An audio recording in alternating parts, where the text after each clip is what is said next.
When you read that op-ed, what were you thinking? Because I immediately thought of you. I was like, oh my God, I got to ask Bandy Lee and Dr. Reese and everybody else about this. But when you read that op-ed, what were some of the things that popped into your mind? Well, the first thing that popped into my mind was that it was not that surprising to me, and struck by how it was a big deal that this became known. I think it's admirable that the writer chose to divulge this, but in many ways it was what was expected. And I suppose what we see are the psychological symptoms before these things happen. So as events unfold, it's merely a playing out of what was inevitable in our minds. So it's a little less surprising, but certainly the degree to which the president became paranoid about it, trying to hunt down the person, was also revelatory of how badly he's doing right now. Because you and I chatted and you gave me that great reveal, which is, we hear these rumors, but you confirmed it, that this is, again, not news in the sense that it's a revelation. Maybe for some folks, the average person doesn't follow this stuff closely, but as you said, clinicians, psychologists, psychiatrists, any learned folk following this man, even common sense, every day he seems to get worse and worse and worse. But you actually they had reached out to you last year. So, how did that happen, if you don't mind sharing? Or what was conveyed? That was October of last year. There were 2 phone calls saying that these persons were from the White House.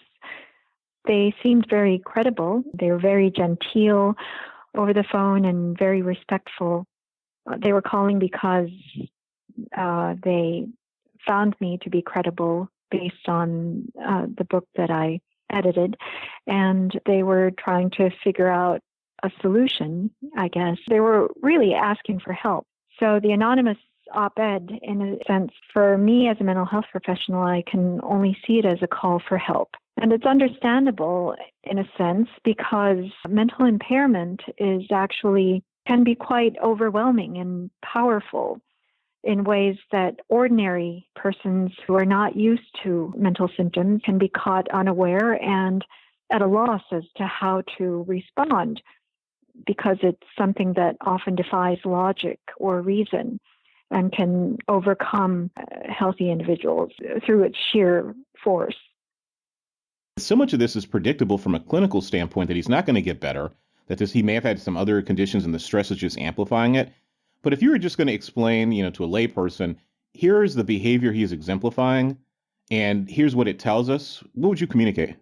Well, he has shown a number of symptoms that are now quite obvious to even the untrained person. He is impulsive. He is reckless. He has shown a lack of empathy, a lack of concern about consequences. He has shown an inability to stay with reality. His grip on reality is loose, we suspect, because he is unable to tolerate reality for what it is, and so has to make himself someone who is infallible and someone who is the expert in everything and the most powerful in every way. And when reality does not comport with those emotional needs, then he has to fabricate reality.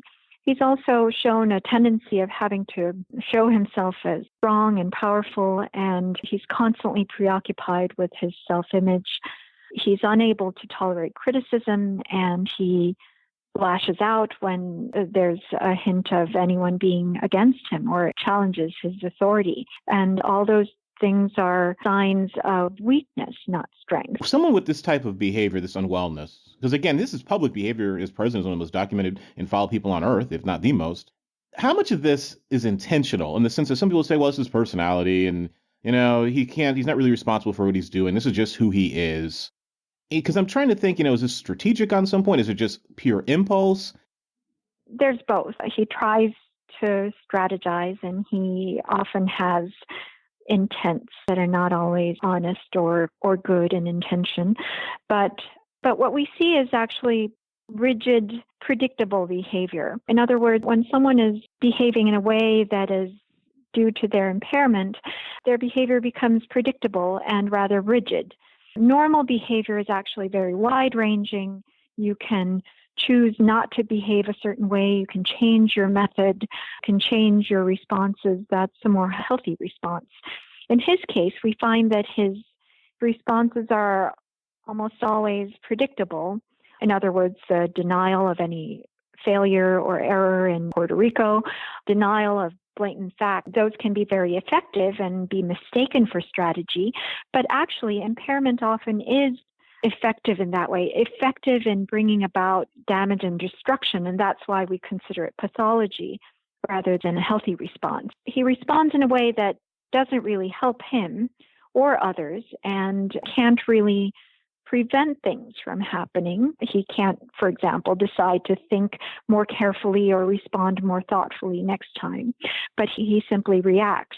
And that's one of the ways that we can tell apart that it's more a symptom than thoughtful, strategized response. Well, the other very dangerous angle here is because he's so predictable, because he's unwell, that makes him very vulnerable to being manipulated by people around him. And never mind foreign leaders, never mind what the Russians have done to this man, what North Korea can do to him, or the Chinese, or any other number of countries. Because he is unwell and he is that predictable, it puts, never mind his access to nuclear weapons, it puts everyone at risk. It's a weakness, not a strength. And